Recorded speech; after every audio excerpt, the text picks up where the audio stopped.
Today is the last day of Festival Pacu Jawi di Nagari Batu Basa. Hari ini penutupan secara besar-besaran yang diadakan oleh Alit Nagari. Welcome to Grand Moment Pacu Jawi. Semua peserta turun dengan full spirit and full energy. Penonton bukan sekadar boleh tengok je, tapi boleh sorak ramai-ramai rekam momen terbaik. Korang tengok kan suntiang yang ada dekat kepala Jawi tu?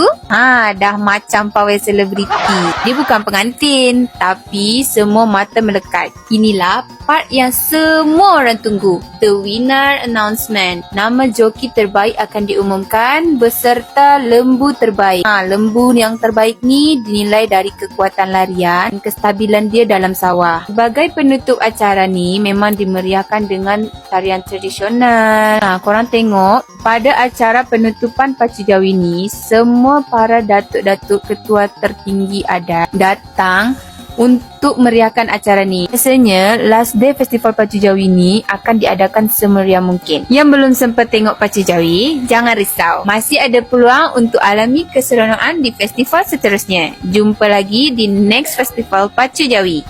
Kalau nak tengok dan rasa kemeriahan Festival Pacu Jawi ni, korang boleh ambil pakej 4 hari 3 malam Padang Bukit Tinggi dengan BMW 2000 and tutor.